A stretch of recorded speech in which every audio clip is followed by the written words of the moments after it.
मुसलमान येत नाही, ख्रिश्चन जे जे कोणी असतील ते येत नाही त्याच्यामध्ये. आज सुद्धा महाराष्ट्र रक्षणासाठी, महाराष्ट्र धर्माच्या रक्षणासाठी जो कोणी माझ्यासोबत येईल तो माझा आहे. तो असेल हिंदू असेल, मुस्लिम असेल, ख्रिश्चन असेल, शीख असेल, कोणी असेल, गुजराती आहेत. महाराष्ट्र रक्षण करणं, महाराष्ट्राचा धर्म राखण्यासाठी म्हणून जो कोणी आपल्या सोबत येत असेल तो आम्हाला पाहिजे. कारण हे संकट फार मोठं आहे.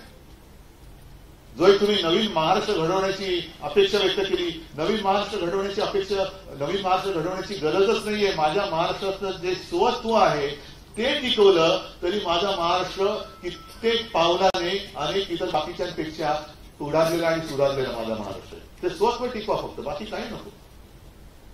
नवीन महाराष्ट्र घडवणार म्हणजे काय घडवायचं? काही नाही. आपले जे स्वत्व आहे, मला एक सांगा, तुम्ही कोणतेही क्षेत्र घ्या, क्रांतिकारकांचं क्षेत्र घ्या, साधू संतांचं घ्या, समाज सुधारकांचं घ्या, कलाकारांचं घ्या, साहित्यिक आहेत, सगळे अगदी जवान आहेत, असं एक क्षेत्र सांगा की जिथे इतर राज्यांपेक्षा माझा महाराष्ट्र मागे. कोणतंच नाहीये. माझा महाराष्ट्र प्रत्येक क्षेत्रात हा पुढे आहे. हा आपला महाराष्ट्र आहे, माझा महाराष्ट्र.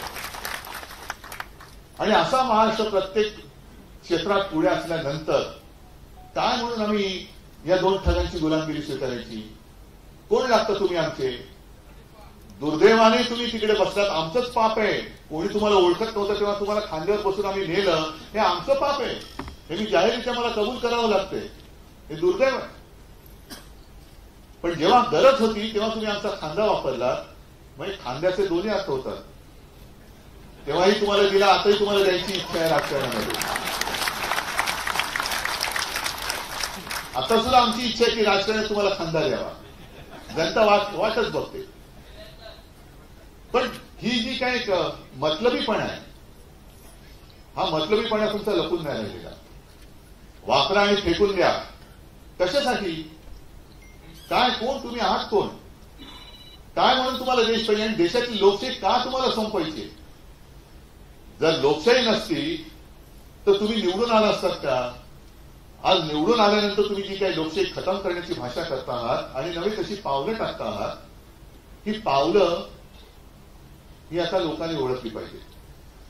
लोकांचा आग्रहनामा मला मान्य आहे, पण नुसता आग्रहनामा करून चालणार नाहीये. तुम्ही आग्रहनामा काय वाचलाच असता आणि ठीक आहे मला मतं पाहिजे, मी म्हणतो सगळ्याचा सगळा आग्रहनामा जसा आहे तसा मंजूर.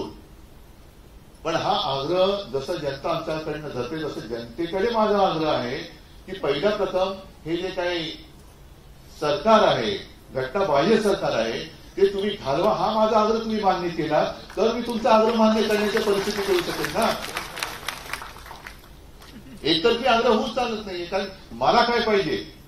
मी 1.5 महिन्यापूर्वी षण्मुखानंद हॉलमध्ये महाविकास आघाडीचा जो कार्यक्रम झाला तेव्हा जे जाहीर केलं तेच सांगतो. कारण उल्काताई तुम्ही बोललात की महाविकास आघाडीमध्ये जर काही वाद होणार नसेल तर, मी तेव्हाही बोललो, आत्ताही बोलतो, काँग्रेसने आज नाव जाहीर करावं किंवा राष्ट्रवादीने करावं.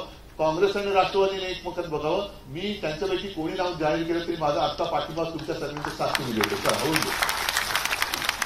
कारण मुळामध्ये मला माझा महाराष्ट्र प्यार आहे. मला महाराष्ट्राचं हित साधायचंय. माझ्या डोक्यामध्ये काहीतरी अशी वेडीवागडी स्वप्न नाही पडत आहे की मला मी मुख्यमंत्री झालो, मी पुन्हा येणारे तेव्हाच यायचं होतं तर पुन्हा कशाला येईल. पण महाराष्ट्र वाचवण्यासाठी जे जे करता येणं गरजेचं आहे ते मी केल्याशिवाय राहणार नाही, हा माझा निर्धार आहे. आणि त्याच्या आड जर ही लोक येणार असतील काळ्या मांजरासारखी तर त्यांच्या पेटाटात लाभ घालणार नाही असं कोणी समजू नये. मला घालावीच लागेल. हा जो काही आपण निर्धार केलेला आहे, वज्र निर्धार, तो फार महत्वाचा आहे. आणि तुम्ही सगळेजण सगळ्या संस्था ह्या स्वयंसेवी संस्था आहेत. म्हणजे तुमचं याच्यामध्ये स्वार्थ नाही. स्वार्थ काय? तुमचा तरी काय आणि आमचा तरी काय? स्वार्थ आपला एकच आहे की माझा महाराष्ट्र आणि माझ्या महाराष्ट्राच्या पुढच्या पिढ्या ह्या स्वाभिमानाने जगल्या पाहिजेत. या दोन ठगांच्या गुलामगिरीमध्ये त्या जगू देणार नाही, हा वज्र निर्धार आपला असला पाहिजे. आम्ही नाही गुलामी पत्करणार. काय म्हणून पत्करायची? आणि मग त्याच्यानंतर जो काही मुद्दा येतो ना की मग हिंदुत्व म्हणजे काय, मुस्लिम म्हणजे काय, ख्रिश्चन म्हणजे काय. मग काही जण मला म्हणतात की तुमचं हिंदुत्व हे प्रबोधनकारांचं हिंदुत्व आहे. महाराष्ट्रातील ताज्या बातम्यांसाठी बघत रहा टाइम्स टुडे टीव्ही. सोबतच शेअर करा, सबस्क्राईब करा आणि बेल आयकॉन प्रेस करा.